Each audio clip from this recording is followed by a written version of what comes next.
Okay mga kapatid, meron na naman po tayong panonoodin. Ito galing sa Pinas News Insider na may title, Hala na expose si Lacson, umamin na corner nilaglag ni Bongit. Aba, mukhang nagkakaturuan na sila dito. Palasyo, hinatulan ng Korte Suprema. Mukhang ito yung kailangan nilang ibalik.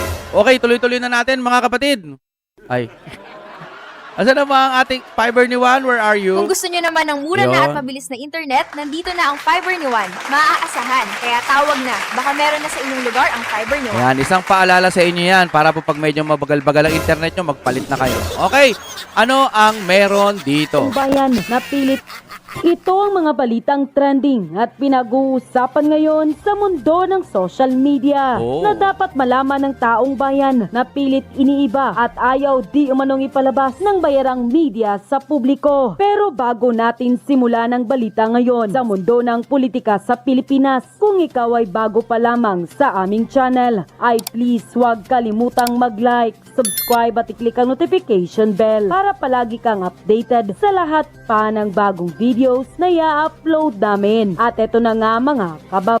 Huwag mong ugaliing magpaikot ng tao para sa kasinungalingan mo dahil baka ikaw rin ang mahihilo kapag sinampal ka ng karma mo. Ito ang tila sigaw ng taong bayan sa mundo ng social media matapos aksidente di umanong nilaglag ni Ping Lacson si Bongbong Marcos. Matapos sinubukan itong pagtakpan ang mga di umano'y kabulastugan na nangyayari sa palasyo.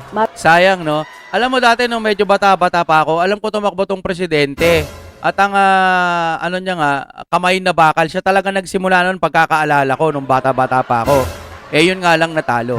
Pero kailangan nga siya kasi nga kamay na bakal. Pero anong nangyari? Anong nangyari sa kanya ngayon? No?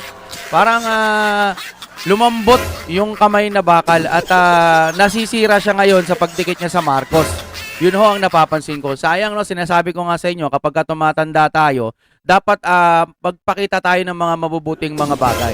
Yun lamang, ano. Tapos ang nakakagimbal na pagbubunyag ni dating ako Bicol Representative Saldico tungkol sa manumalyang insertion at flood control scandal na kung saan pinangalanan si Bongbong Marcos, Romualdez, Bersamin at Pangandaman. Iyon pa sa kumpirmadong balita mula sa source na ang balita ngayon sa kanilang official Facebook page account. Si Ping Lacson ang nagpatotoo na ubod ng tanga si PBBM.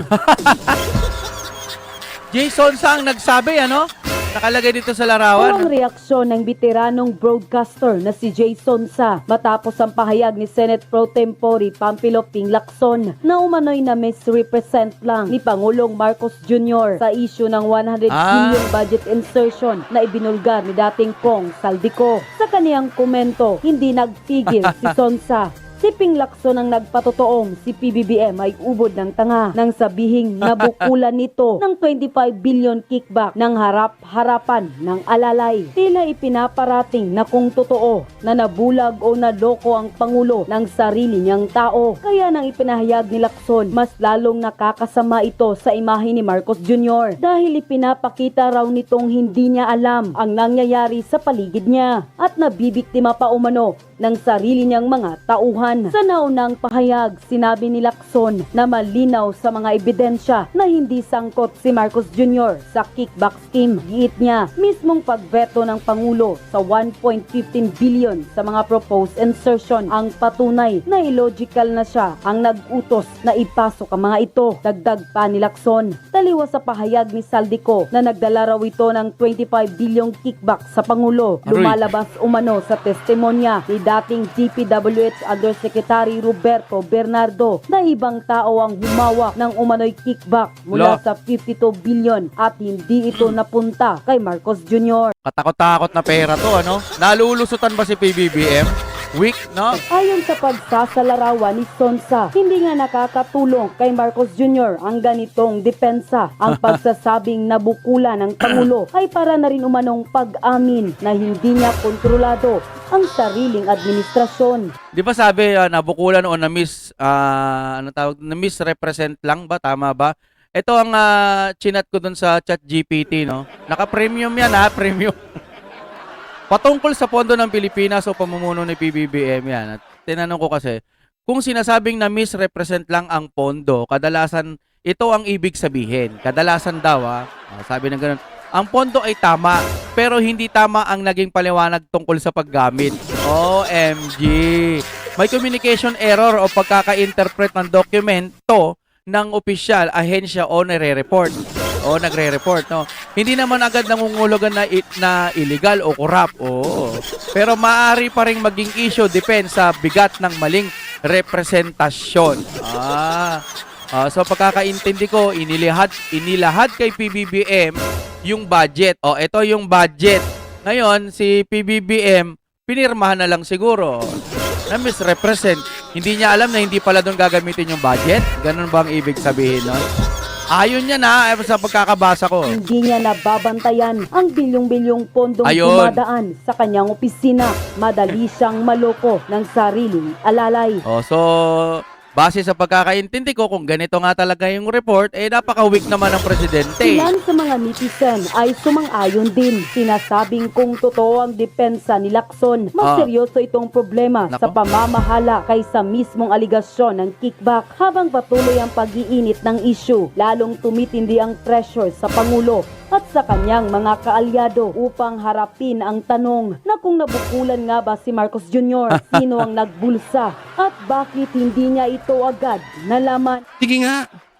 It's about Nabukulan, no? Ano yung parang nalusutan? Parang ang hatid na ang pagkakaunawa ko lang doon sa sinabi at opinion ko parang nalusutan si PBBM kasi nga tanga-tanga. Parang gano'n ang pagkakaintindi ko. Biro mo, pumirma ka ng budget, sa'yo naman lahat dadaan Tapos hindi mo alam kung ano yung mga paggagamitan, hindi mo man lamang na monitor. Basta pumirma ka, okay na yon. Ngayon, kung hindi nga ikaw ang mastermind ng kurakot, halimbawa, pinagbibintangan siya ni Romualdez, no? O pinagbibintangan. Bakit hindi na lang niya ayusin? Na pinagbibintangan ako pero ito talaga yung may kasalanan, pero nakikita ng taong bayan na kung hindi ikaw may kasalanan, ang weak mo kasi nalusutan ka, no? Naguluhan ako pero parang di ba tama naman, ikaw yung pumirma ng lahat tapos nalusutan ka na. Di ba parang katangahan yun? Nakakahiya kasi leader ka tapos gaganong-ganunin ka lang ng mga nasa kampo mo. O dahil baka may kinalaman to sa sinabi ni Madam Aimee na ikaw ay gumagamit. Parang ganun, kasi pagka, wala ka sa sarili mo, di ba? Malulusutan ka lang. Base lang sa opinion ko yan. kalampagin natin tong gobyernong animal na ito. Mapagmamalaki nyo sa Ilocos Norte? Wala, syempre. Ang may pagmamalaki nila sa Ilocos Norte yung natapos na bridge doon po sa Davao City. Ang galing, no? Mga kontraktor na katulad nito? 2022 nang i-appoint ni Pangulong Marcos si Cadiz sa pwesto. Isang buwan matapos itong maupo bilang presidente. Kita mo, pagkaupo, in-appoint agad si Cadiz. Hindi lang yan. Tapos sila tubong Ilocos Norte. Matatanda ang naging parte rin ito ng President's Legislative Team noong nagtatrabaho pa ito sa Senado. Ayan, di ba? So matagal na tong kasama ni Bongbong Marcos. Okay. Tapos, taga Ilocos Norte. So, hindi pwedeng makalusot si Bongbong Marcos na kung ito ay may anomalya ng kalokohan, huwag mong sabihin Bongbong Marcos, di mo na naman alam. Parang yung kay Saldico. 3 taong kayo nagnanakawan dyan. Hindi mo rin alam. Alam mo, hindi pwedeng ganun Hindi pwedeng nagnakaw ka, tapos aamin ka. Walang ganun, di ba? Kung meron man, parang bihira, ninakaw ko yun kasi kailangan ko ng bla bla bla. Pero ang ordinaryo or Pinoy, or isang normal na tao na nagnakaw, hindi agad aamin yan Sasabihin niya lagi walang alam. Di ba? Yun lang ang sa akin Ngayon, kung may alam talaga ang presidente tas nalusutan siya, ibig sabihin hindi ka pala karapat dapat sa pwesto mo. Alam mo, ito lang ang presidenteng nagkakalat Parang lagi na lang may problema, lagi na lang parang buwan-buwan merong nagrarally. Ayaw na sa kanya ng tao. Pag ganyan, sa aking palagay lamang, Pagka ganyan, dapat medyo mag-relax ka na. Tignan mo kung gusto ka pa ng mga nasa paligid mo. Alam niya na eh. Alam niya na kasi doon pa lang sa Facebook niya, ang dami ng tawa eh. May mga tumatawa na.